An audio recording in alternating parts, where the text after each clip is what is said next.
Right now on Currents News, at the brink, shelters and advocacy groups that run them are completely overwhelmed with migrants. Plus, New York State loses a House seat after the latest census, what that means for future elections. Dire situation India battles with its latest wave of COVID-19. Hospitals are desperate for oxygen while the death toll climbs.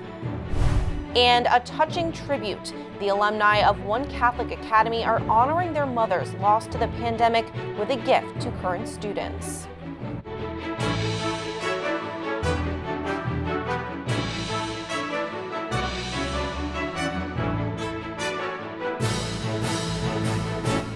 Good evening, I'm Emily Druby in for Christine Persichetti.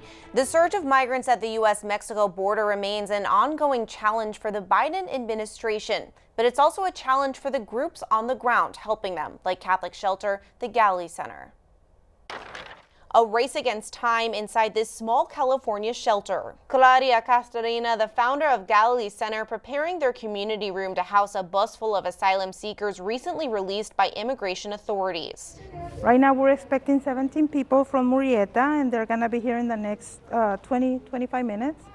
And then another bus from Yuma, 35 people. It's a Catholic shelter. Those with COVID-19 are sent to hotels. The rest stay here. They receive every day a clean pillow. Claudia knows what they're going through. She came to the U.S. as an undocumented immigrant. She says now she's doing God's work, but nothing could have prepared her for the latest immigrant surge. In the 30 years that providing, social service and human services in the Coachella Valley, I never seen it this way. Last year, Galilee Center received a total of 125 migrants. Since March, they've been getting that many every 2 or 3 days. Exhausted, they stumble into the shelter with ankle monitors after being released by immigration authorities and weeks on the road. Bienvenidos.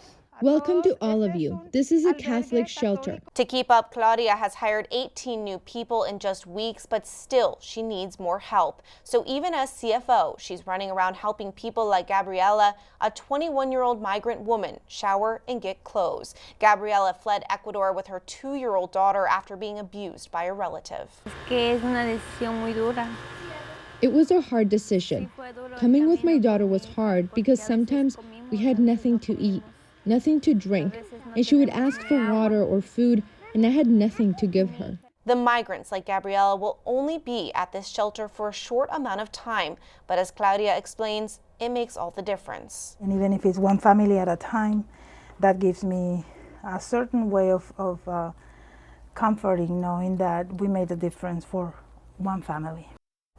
They spend under 24 hours at the shelter, just long enough to shower, wash their clothes, eat, sleep, and book the last leg of their trip. Hours later, a new set of migrants will arrive on the buses, and Claudia and her staff will start the process again. Bishop Daniel Flores of Brownsville calls the situation at the border a crisis, saying, quote, "I don't call the capacity of the Rio Grande Valley to handle it a crisis. It's a crisis in another sense, though, because these are all families that have been living through extremely stressful situations. Most all of them, especially the young people, are escaping situations and circumstances in their home country that we in this country find very difficult to imagine." The church is with you. That's what the papal ambassador to Mexico told residents after visiting a town destroyed by warring drug cartels. Archbishop Franco Coppola is raising awareness for the town of Aguililla, where drug cartels have battled each other and blocked highways. The visit cast attention on the shocking violence carried out by Mexico's cartels and the government's downplaying of what's happening. After several delays, the 2020 U.S. Census is finally ready, giving us a final count of the country's population and revealing the states that will gain and lose congressional seats for the next decade. Brett Conway takes a look at the report and breaks down what's next. It started in the small Alaskan village of Tooksuk Bay last January, and now, more than a year later, the results from the 2020 census are in. The total U.S. population topped 331 million people. It's the second slowest decade of growth in history. But the South and West saw the biggest population growth. And where the population goes, so does the power. The census determines how many seats in Congress each state will have over the next decade, starting with the 2022 midterm elections. Texas will gain 2 seats. Colorado, Florida, Montana, North Carolina, and Oregon will each gain 1 seat. But California, Illinois, Michigan, New York, Ohio, Pennsylvania, and West Virginia each lose a seat. The number of seats also affects the number of electoral votes each state gets. The shifts from this census could be marginally more helpful to a Republican presidential candidate come 2024. But the census doesn't just determine population and politics.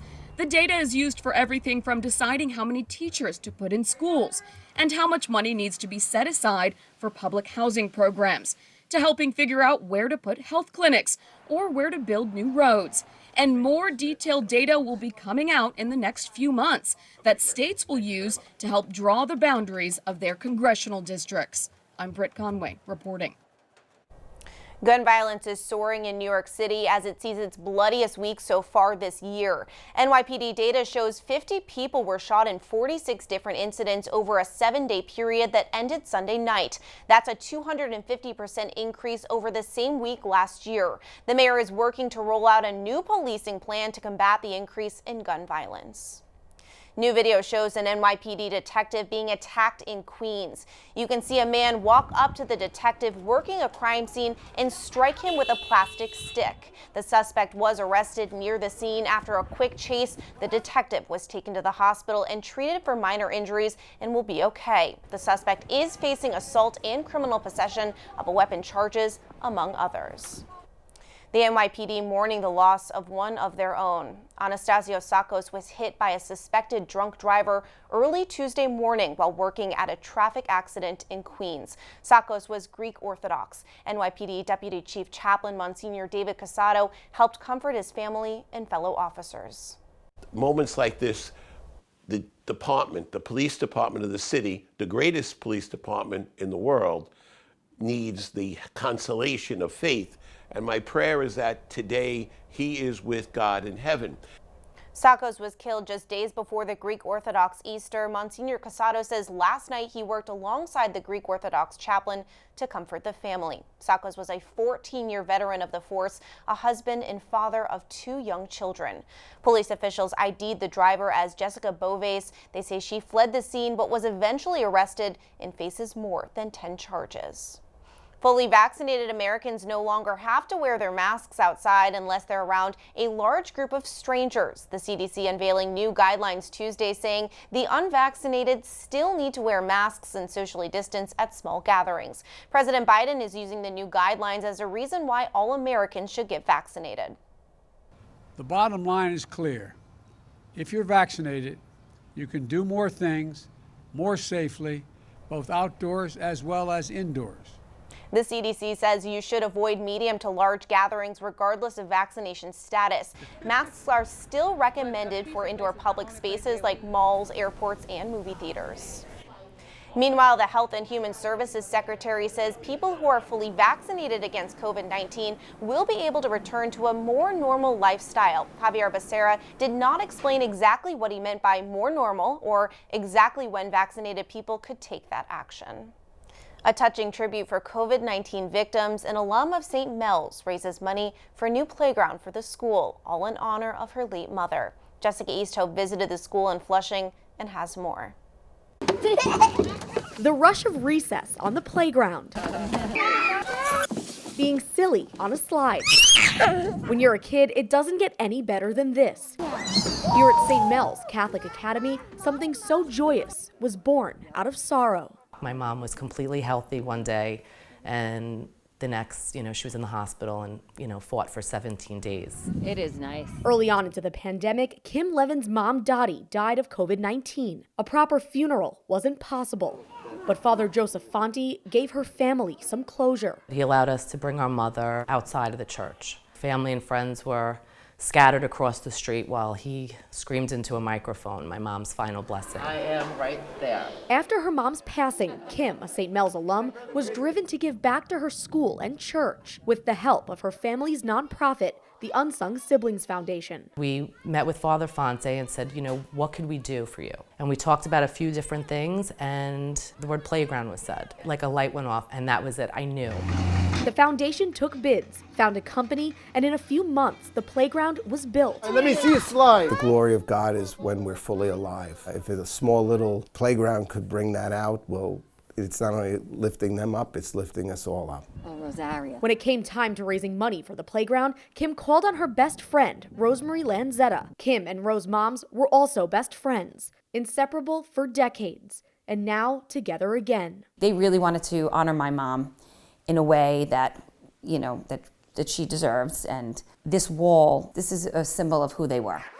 The Unsung Siblings Foundation raised $68,000 and paid for the rest of the $81,000 playground, named for Kim and Rosemary's mothers. You're so high up. For Principal Amy Barron, it's priceless. That noise is music to my ears. There is no sound more beautiful than the joy of children laughing and playing. To thank everyone who made the playground possible, Kim created a donor wall. She landed on butterflies. It's about new life, transformation, rebirth. I just wanted it to be beautiful like them. Now the playground is bringing together past and future generations of St. Mel's students. They'll remember it as the place where they first spread their wings. In Flushing, Jessica Easthope, Currents News.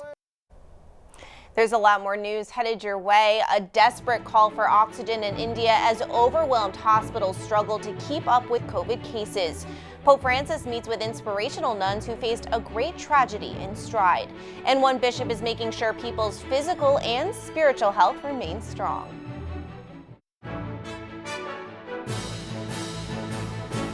Global health experts are all watching India. The country is in the midst of the world's worst coronavirus outbreak, with more than 17 million cases since the pandemic began last year. As a result, hospitals and crematoriums are struggling to keep up. Vedka Sood reports from New Delhi. These raging fires will continue all day and through the evening. The surge in cases has been so much that there's a waiting really for these bodies to be put on the pyre by family members. There's a queue outside, just waiting for the final rites to end for a family member who has died of COVID-19. Body after body being brought into this crematorium in India's national capital, New Delhi, that has seen a huge surge, not only in cases, but in fatalities as well. Family members pulling out bodies such as this one from ambulances lined up in this crematorium ground and taking them for cremation. They've grown up with these people, they've lived with them, and now it's time to say their final goodbye. My uncle died at about 11:15 p.m. on April 24th. The hospital didn't inform us. When we called the help desk, we were told he's no more. One of the most heartbreaking scenes I witnessed was when a 27-year-old was picking up the ashes of his 49-year-old mother. His brother is still in hospital recovering from COVID-19, while his father has just got home after recovering from infection. I'm standing right behind another crematorium, this time in South Delhi. What you can see is about 50 people at work here. They're trying to get 100 platforms ready. This is going to be a makeshift crematorium because of the increase, the exponential increase in fatalities. We believe that this makeshift crematorium should be ready in the days to come.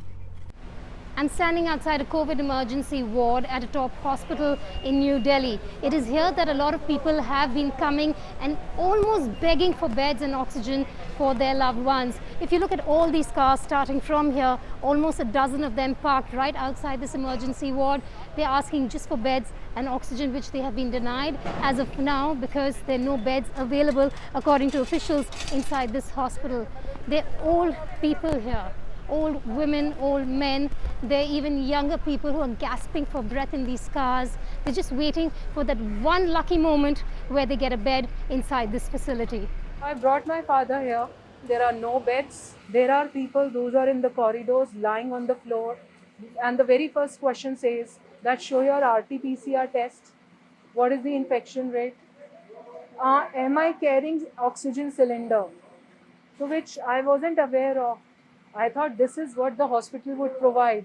Relatives of patients who are suffering from COVID-19 have been waiting for ambulances also to take them home, but these ambulances have been so busy getting patients here or to crematoriums that it's been extremely difficult for them to get their sick ones home after being denied a bed.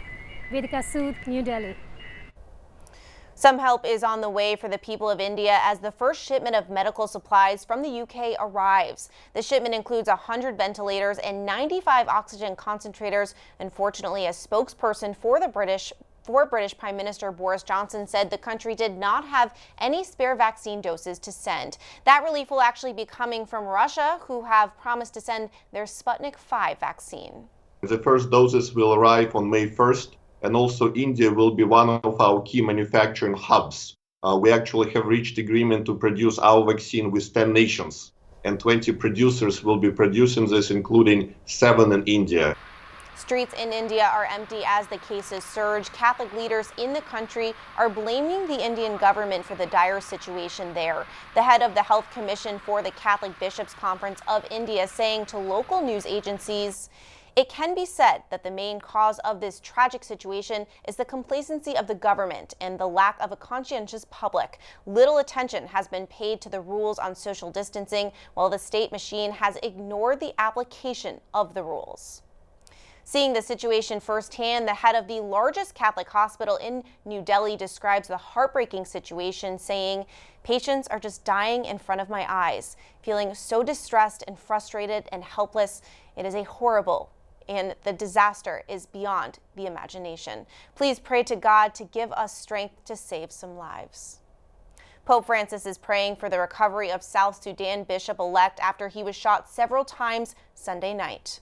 Father Christian Carlacer was appointed to become the bishop of the Diocese of Rumbek, filling a vacancy that has been open for the past decade. And just weeks before his installation, unidentified gunmen broke into his home, shot him in both legs, and ran off. 12 people have been arrested, including 3 Catholic clerics. The bishop-designate is in stable condition and was flown to Nairobi for treatment.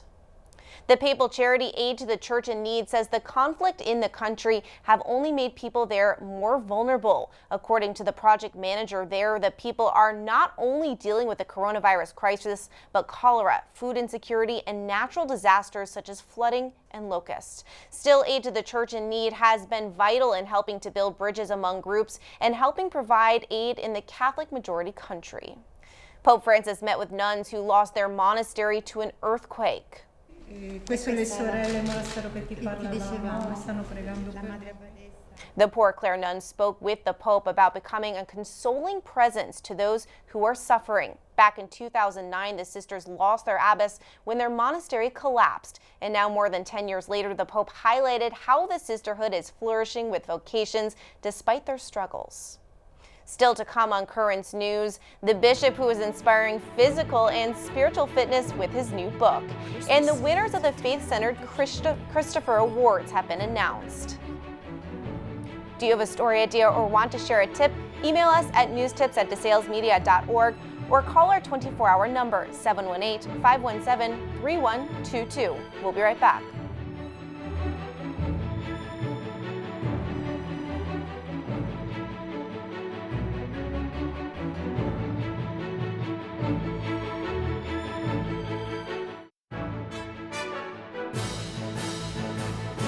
If you've been looking for some inspiration to get rid of that quarantine weight you might have put on, a new book explains the correlation between physical and spiritual fitness. Running for a Higher Purpose, 8 Steps to Spiritual and Physical Fitness. It's written by Bishop Thomas Paprocki from the Diocese of Springfield, Illinois, who's competed in dozens of marathons. He joins us now. Thank you so much for being here. You're welcome. Great to be with you, and thanks for the opportunity to talk about my new book. Now, Bishop, I hear you've completed 24 marathons. As an avid runner, I know that just doing one is enough to brag about, but 24? What's your motivation? Well, it's somewhat addictive. I think it's a good addiction in a sense. I ran for years just trying to stay healthy, running a mile, then eventually went up to 3 miles and kept growing. And then one year, I was 43 years old, and I got the sort of the bug, I guess, to try a marathon. I finished the Chicago Marathon when I was 43 years old and said when I was done, I don't want to ever do that again. But then afterwards, you'll get a little itchy after a few weeks and you want to get back out there and you start competing with yourself and you say, well, okay, I can do better next time. And so I just kept running it every year, pretty much one a year for about 24, 25 years there. That's incredible. You're very inspirational to me. I wish I could do that. Now, you talk about how exercise can help spiritual life. I want to read an excerpt from your book. In terms of spiritual motivation to lose weight, the book of Genesis tells us that we are made in the image and likeness of God. If we let ourselves become overweight and obese, we disfigure the image of God in our bodies. Can you explain what you mean by that? Well, I think that what I'm trying to talk about here is the dignity of the human person. And one of the big points of this book is the relationship between body and soul. You know, the ancient Greeks, they had the sense that the body was sort of like a shell, and when you died, you just cast off the shell and you didn't need it anymore, and you live forever as a spirit. The Christian faith is a very incarnational faith. Jesus became a human being. He suffered and died as a human being, bodily suffering on the cross. He died. And then when he rose from the dead, he didn't just come back as a spirit. He came back with a bodily resurrection, and that's what we all look forward to as well. So I think a big part of this book is to see how do we respect our bodies and how do we take care of them, recognizing that they are a gift from God. And you said there's 8 steps to spiritual and physical fitness. Can you tell me them? Well, yes, I like the alliteration. I use the prefix re, so they're all review, reform, resolve, repeat, renew, relax, reward, and rejoice. And they all kind of build one on the other. So review, you kind of review your situation. And also these steps can be used not just in your physical exercises, but also spiritual. So like review, you look at your condition and say, okay, I'm not in very good shape, or I put on some weight, I want to do something about that. Spiritual review, we call an examination of conscience. And we review the 10 Commandments and the capital sins and see where we need to improve. So that leads to the steps of reforming. You resolve that you're going to make some difference physically or spiritually. You repeat it. You got to keep doing it over and over again. You can't just do it once. And then that renews you. You have to put in some rest stages in there, like we have a Sabbath spiritually, but also physically. You have to let your body recover once in a while. And then that leads to the final 2 steps of reward and rejoice when you are able to reach your goal. And people that are looking to read more about those steps can get your book. So where can they find it? Well, they can get it from AveMariaPress.com, from the publisher there, or I have a personal website. It's called holygoalie.net. I'm also a hockey goalie, and that's my nickname, the Holy Goalie. And you could think of the goalie in the net, holygoalie.net, and you get a signed copy of that, my personal website. Incredible. Bishop Thomas Paprocki of the Diocese of Springfield, Illinois, thank you so much for being with us. You're welcome. God bless you. And as Bishop Paprocki said, you can get the book at AveMariaPress.com, or you can go to holygoalie.net for a signed version of the book. And finally tonight, the winners of a faith-centered award have been announced. The Christopher Awards celebrate writers, producers, directors, authors, and illustrators whose work, according to the organization, affirms the highest value of the human spirit. One of this year's winners may be recognizable to you country music fans. Who are you? Well, Angel. What do you want from me? Change. Yes, that's the great Dolly Parton, who won for her Netflix movie, Christmas on the Square, a modern-day retelling of A Christmas Carol. Other winners include Ben Affleck's movie, The Way Back, and Disney's movie, Clouds. And that's Currents News. I'm Emily Drewby. Thank you for joining us, because we are putting your faith in the news. Hope to see you again next time.